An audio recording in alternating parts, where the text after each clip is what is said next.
And now, the news from our London studios. MTA International brings you the world news. Assalamu alaikum wa rahmatullahi wa barakatuhu. Welcome to a very special edition of MTA News. Hazrat Amir al-Momineen, may Allah be his helper, graciously granted the MTA News team permission to come and film at the London Mosque from Tahajjud prayer onwards throughout the New Year's Day. We now humbly present the New Year's Day with Hazur.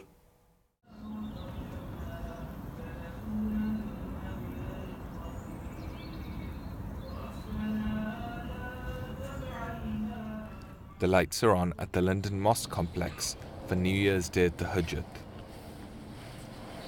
All three halls outside the main mosque have been cordoned off for ladies, while an additional marquee has been erected for the men. But half an hour before Fajr, the congregation is overflowing. Organisers are hurriedly finding every space they can for prayer mats, as more and more people arrive. Hazur's security team have kept count. Almost 2,000 people are already on site, including 1,200 men and over 700 ladies.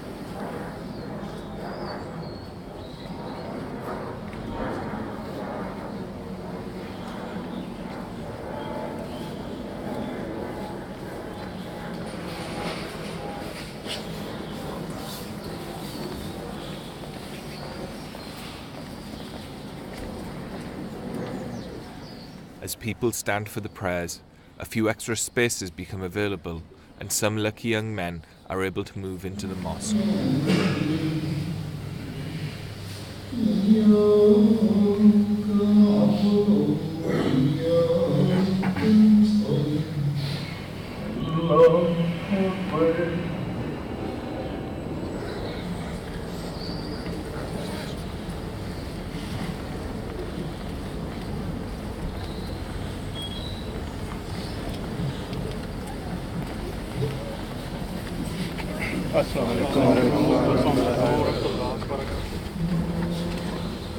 Each day between 10 a.m. and 1 p.m, Hazur holds meetings with various office bearers of the Ahmadiyya Muslim community.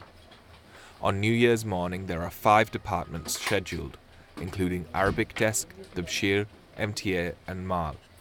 However, the first meeting will be with the head of a Humanity First delegation that has recently returned from working in Iraq. Today's mulaqat was quite emotional because I was able to borrow my young son's iPad to show Hazur this some of the work that was happening throughout Iraq, and Hazur very lovingly took the iPad and scrolled through all the 20 plus photographs that gave an overview of the work.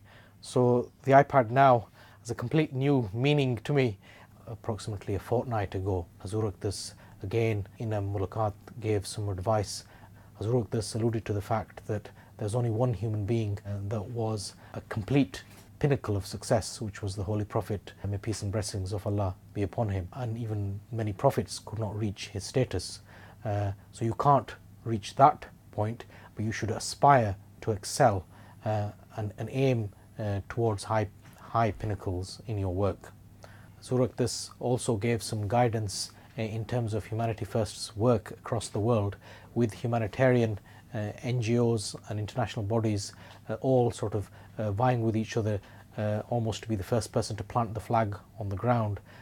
In that context and our relationship with external organisations, Hazur this advised very lovingly that it doesn't matter whose name is on the project, the key essence is that humanity is served. The Zohar and Asr prayers are combined at 1 p.m, and afterwards Hazur graciously attends a nikah before leading the silent prayer. The door from Hazur's office leads to a series of 6 rooms that are occupied by his private secretary staff. Scattered through the office are various pigeonholes, files and trays of letters. This week, Hazur has received approximately 10,000 personal letters. Today he has received over 200 official letters, many with lengthy reports attached. As well as handwriting guidance on many of these letters, Hazur has personally signed 500 replies today. Maghrib is offered at 4:15 p.m. The 3 hours that follow are almost entirely devoted to more mulaqats.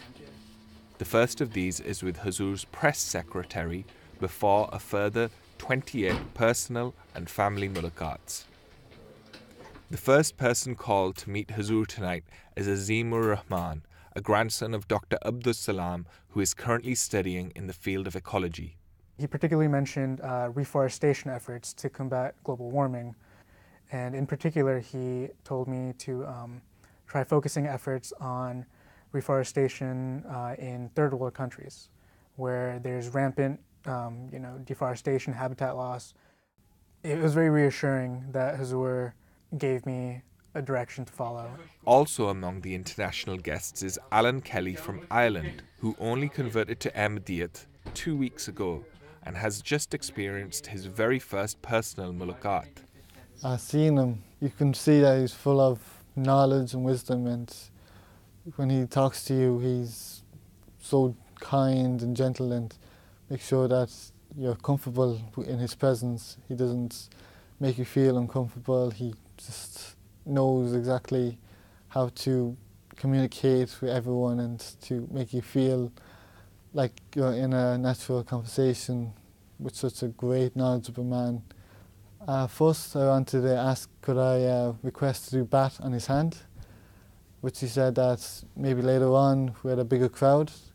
The second one was, could I get a ring and touch it on the Promised Messiah's original ring.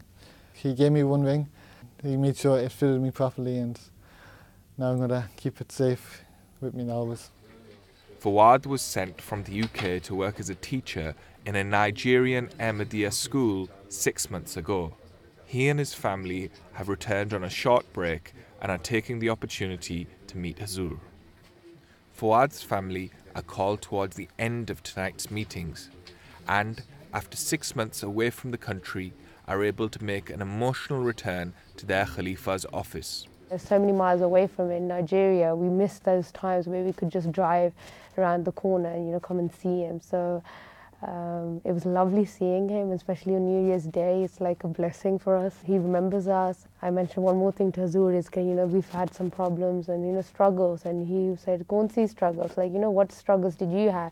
When I was in Ghana and Africa, I used to sit behind the trucks. And we didn't have food, and things like this keep us going, because when we have our struggles according to our lifestyles and the sacrifices we're making is nothing compared to the sacrifices he has made, as Hazur. And even when he was not Hazur, I mentioned to Hazur how I miss him so much, and Hazur said, "Haan, achhi baat hai. Like, miss karo aur kaam jaake udhar karo." So, which means if you miss me, remember me and do the work that you've been sent to do. As the time for Isha draws near, Ahmadis queue for one more glimpse of Hazur.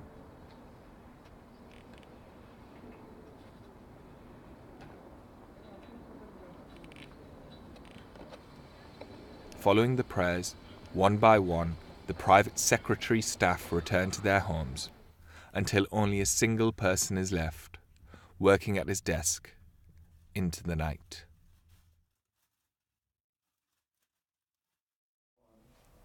That was a typical day at the London Mosque, which we so happened to film on New Year's. Now we turn to the Friday sermon, where Hazrat Anwar, may Allah be his helper, announced the new year of Waqfe Jadid scheme. Let us briefly summarize the key facts and figures.